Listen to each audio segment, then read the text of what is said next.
La segunda categoría del fútbol ecuatoriano, más conocida como el infierno o cementerio de futbolistas que catalogan como imposible el ascenso a Serie B, desde escasez de pagos, falta de interés de medios deportivos, hasta sobornos y corrupción, son algunas de las cosas que viven día a día los jugadores de segunda categoría.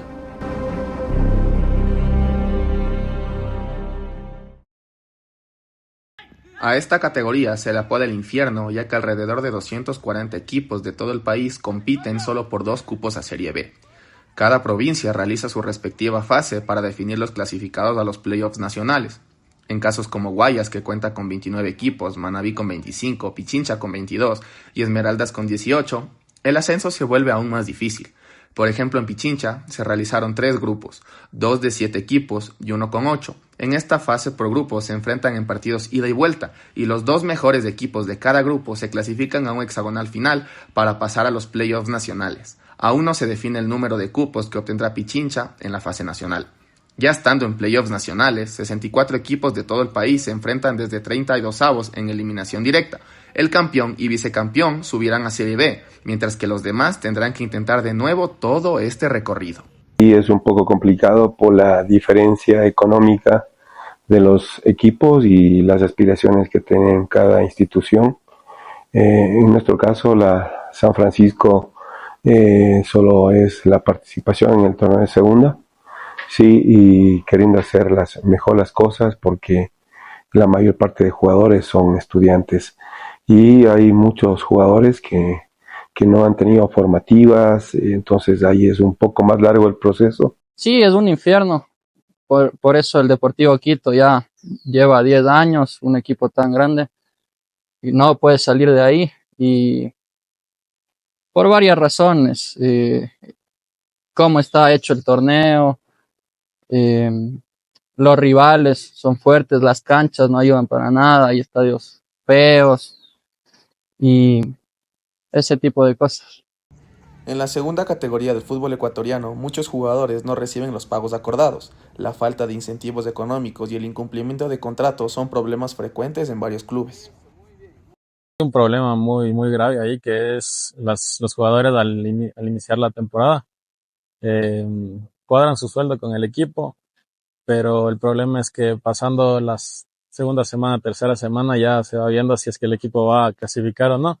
Entonces ahí es cuando empiezan a hacer la falta de pagos, se empiezan a hacer como que los locos los dirigentes y dejan de pagar. Entonces ahí los jugadores empiezan a, a jugar mal, a importarles muy poco lo que el resultado, ya que al final del partido no va a haber una paga. Entonces eso es muy complicado ese tema. Duro porque ellos también viven de este deporte.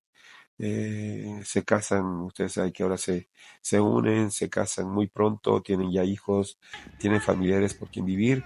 Entonces ellos dependen de este bajo sueldo que se paga a veces acá en segunda categoría. La ausencia de medios de comunicación y la falta de patrocinadores dificultan más que estos equipos logren salir de este infierno deportivo, causando un desinterés por parte de los dirigentes de los equipos y que el fútbol de segunda categoría no logre generar venta de taquilla. No se da importancia mediática porque, a ver, obviamente los focos siempre están acaparados, primero en la Serie A, ni siquiera tanto en la Serie B, y a pesar de que es fútbol profesional, no hay medios que lo cubren mucho, y tampoco el Ecuador, si bien sí es un país futbolero, no es un país futbolero como por ejemplo sí lo es Argentina, que tú ves la primera nacional en Argentina y son estadios repletos, tú ves al Atlanta que pasaba Fox Sports en su momento, estadios repletos. Aquí no es así.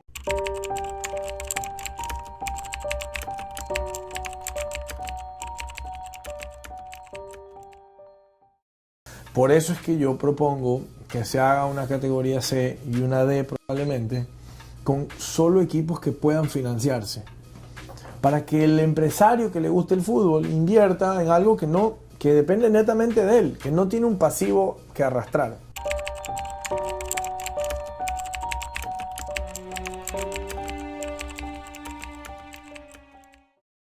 Mi punto es que tiene que ser, primero, muy bien estudiada, segundo, muy bien consensuada con todos los actores, y tercero, que tiene que ser viable en el sentido económico, porque hoy la categoría A, la categoría B tienen una crisis tremenda en sus finanzas. A mí en lo personal me parece buena la propuesta de la Serie C para reducir un poco los equipos y que se vuelva un torneo un poco atractivo, porque también se vuelve disperso. Con tantos equipos, uno a veces no sabe ni cuál es la agenda, tienes que seguir por provincias y obviamente ahí se vuelve un poco más ambiguo el tema, pero sin duda puedes tener esos choques atractivos, como por ejemplo hace un ratito te decía, el Olmedo igual está en segunda categoría. El anterior año, de manera inédita, Zapping Sports agarró los derechos de transmisión de segunda categoría para transmitir los cuartos de final entre Deportivo Quito versus Liga de Puerto Viejo, dos de los equipos más tradicionales del país. En el partido de ida, jugado en el estadio de Aucas, hubieron más de 10.000 personas, y en la vuelta en Puerto Viejo, el estadio Reales Tamarindo tuvo el aforo total. Y ese partido, por ejemplo, la Liga de Puerto Viejo es el equipo con más hinchada de todo Manabí, o sea, más que el Manta, más que el Delfín, es el equipo más tradicional, y se toparon dos equipos tradicionales, que es el Quito y la Liga de Puerto Viejo. Entonces, estos cruces son relevantes. ¿Y por qué coge Zapping ese partido? Porque es un partido de alto impacto, pero no te va a ser el mismo partido un Ampetra con un Encarnazao que obviamente una Liga de Puerto Viejo y el Deportivo Quito. Otro de los problemas que hay en el fútbol ecuatoriano es que los jugadores juveniles se han acostumbrado a pedir una retribución económica para ingresar a un equipo, sin importar la oportunidad que se les ofrece. Creo que viene también de parte de la presión familiar que tienen a veces. Obviamente los ven a ellos como su método económico, ¿no? Tristemente es feo decirlo, pero utilizan a los chicos como producto.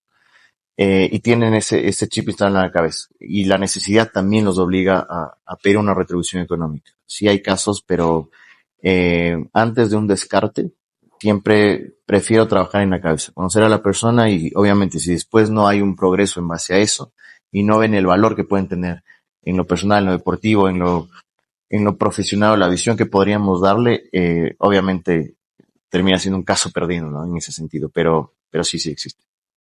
Los empresarios y scouters deportivos siempre están a la espera de hacerse con los servicios de un jugador juvenil para poder venderlos a los equipos. Según el artículo 13 de la FIFA, en Ecuador un jugador juvenil puede firmar un contrato de representación a partir de los 15 años. Por eso, siempre deben estar bien asesorados antes de firmar un contrato. A los scouters siempre hay que tenerlos con mucha pinza, porque ellos siempre te van a vender a sus jugadores. No siempre se ubican en ver a los mejores, sino venderte a ellos como si fueran los mejores y por ahí te pierdes de mucha gente que sí sirve, pero que a la larga va a perder, pierdes ese talento porque se enfocan más en ellos. Si hay un negocio de por medio, existe, pero creo que el mundo del fútbol también es un poco chico en eso y se sabe quiénes son los involucrados y quiénes son los más limpios, por así decirlo en ese sentido. Es un desastre. A ver, el fútbol es un negocio en general y yo creo que también si vas a representar a alguien, su parte de comisión, su parte económica, está bien, es una retribución por un trabajo que hace y como todo el mundo lo tiene que ganar algo, tiene que percibir algo. El punto donde donde veo que hay un problema es justamente en aprovecharse de eso. Entonces aprovechan de la falta de educación que tienen un montón de jugadores, falta de conocimiento en temas legales. Yo en ese aspecto sí prefiero capacitar a mis jugadores desde chiquitos, obviamente no con cosas muy técnicas, pero sí con cosas básicas que sepan más o menos llevar primero su dinero y después saber más o menos de un entorno legal súper básico de qué es lo que ellos como jugadores les corresponde y hasta dónde puede llegar el otro, porque la otra parte, la verdad que se abusan y es un problema real. El fútbol de segunda categoría en Ecuador no es solo una antesala a las grandes ligas, es la raíz profunda donde nacen los sueños, el esfuerzo y la identidad de muchas comunidades. Apoyarlo no es un acto de caridad, sino de visión. Allí están los futuros talentos, los ídolos que aún no tienen nombre y los clubes que mantienen viva la pasión en cada rincón del país.